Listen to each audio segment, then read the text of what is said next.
صل على رسوله الكريم أما بعد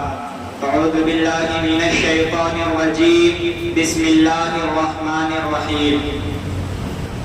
وما أرسلناك إلا رحمة للعالمين صدق الله العظيم وصدق رسوله النبي الكريم. برادران ملت اور شہدائیان رسالت، ازل سے قدرت کا یہی دستور رہا ہے کہ جب صداقت و امانت کا درخت مرجھانے لگتا ہے، اخوت و محبت کے رنگین ورد بکھرنے لگتے ہیں، عدالت کا باغ ویران ہو جاتا ہے اور خدا کے کلمہ حق و صداقت کا شجر طوبیٰ بے برگ و بار ہو جاتا ہے، تو اس وقت روح انسانیت چیختی ہے، اے خدا رحم فرما، کرم فرما کر اصلاح ہوگا، اور چیخو پکار سے رحمت خداوندی جوش میں آتی ہے اور ارحم الراحمین کائنات انسانیت پر رحم و کرم کا ایک انقلاب برپا کر دیتا ہے. عالم انسانیت کی فضائے روحانی کا ایک ایسا ہی عظیم انقلاب عرب کی وادی میں رونما ہوا جس نے سارے جہاں کے ریگستانوں کو سرسبزی و شادابی کی بشارت سنائی. یہی وہ خدا کا حبیب اور حجاز کا ماہ تابہ ہے جس نے توحید الہی کی چمتکار سے کفرستان کو چمگا دیا. ساری دنیا پر اس کی رحمت چھا گئی اور وہ نہیں چھاتی جبکہ رب العالمین نے اسے رحمت للعالمین بنا کر بھیجا تھا. وما ارسلناک الا رحمۃ للعالمین. عاشقان رسالت جہل و تعصب نے ہمیشہ اعلان حقیقت اور اعتراف صداقت کی راہ روکنا چاہا، مگر پیغمبر آدم رسول اکرم صلی اللہ علیہ وسلم کے سامنے اس نے بھی جبین عقیدت خم کر دیا. اور کیوں نہیں کرتا جبکہ تاریخ نے اعلان کیا، زمانے نے شہادت دی، جانی دشمنوں نے بھی گواہی دی ہے. ابو جہل رسول اللہ کا جانی دشمن تھا مگر کیسے ان کے دربار میں رحم و کرم کی گواہی دیتا ہے. سراقہ عابد جو شمساہوں کے لالچ میں محمد کا قاتل بن کے گھوڑا دوڑایا تھا، آپ نے اسے بھی سند امان دے دی. عمرو بن وہب خون کی پیاسی تلوار لے کر دربار رسالت میں حاضر ہوا، آپ نے اسے چھیڑا بھی نہیں. ابو سفیان جو دشمنان رسول کا سرگنا تھا جس نے آپ کے خلاف ہزاروں سازشیں کی، آپ نے اسے بھی رحم و کرم کا تحفہ پیش کیا. ہندا جس نے آپ کے چچا کی ناک کاٹ کر گلے کا ناک کاٹ کر اور آپ کو تڑپایا تھا، آپ نے اسے بھی معاف کر دیا. لوگوں میں کہاں تک شمار کراؤں؟ جاؤ تاریخ کی نگاہوں اور آسمان کے تاروں سے پوچھو، عرب کے ریگزاروں سے پوچھو، عرب کے صحراؤں سے پوچھو، ام القریٰ کے دروں سے پوچھو، گستاخان رسول اور دشمنان اسلام سے بھی پوچھو.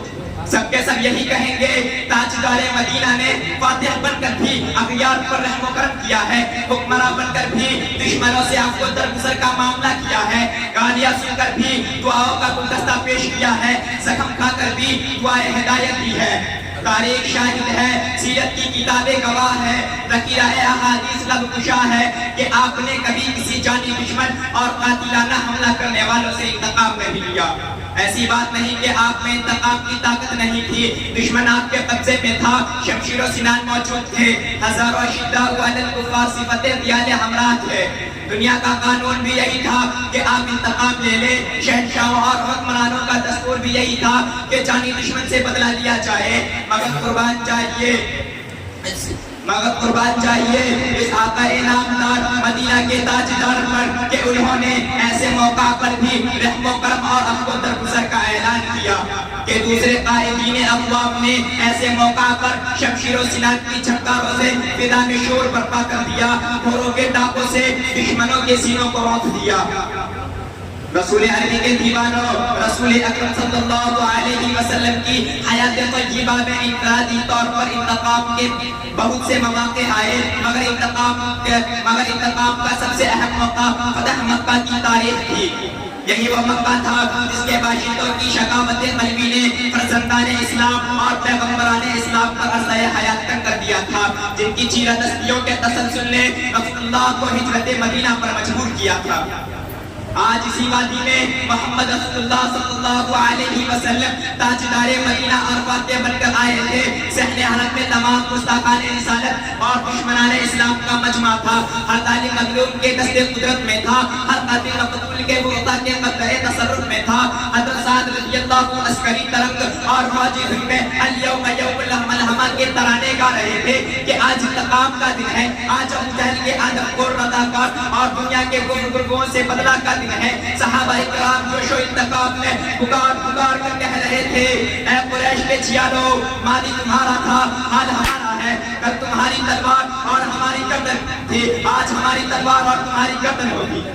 آج تمہارے مظالم کا بدلہ لیا جائے گا، مگر قربان چاہیے اس آقا نامدار مدینہ کے تاجدار پر کہ جس نے الیوم یوم الملحمہ کے جواب میں فرمایا، نہیں نہیں، آج تو عفو درگزر کا دن ہے، الیوم یوم المرحمہ، آج تو رحم و کرم کا دن ہے، ہم تو رحمت للعالمین بنا کر بھیجے گئے ہیں، ہم تو انسانیت کو آباد کرنے آئے ہیں۔ یہ جواب سن کر رسول اللہ صلی اللہ علیہ وسلم کے جانشاروں اور لشکر اسلام کے چھیالوں نے شہنشاہ دو عالم تاجدار مدینہ کو ان اعدائے اسلام کے ہولناک اور مظالم والے کرتوتوں کو یاد دلایا کہ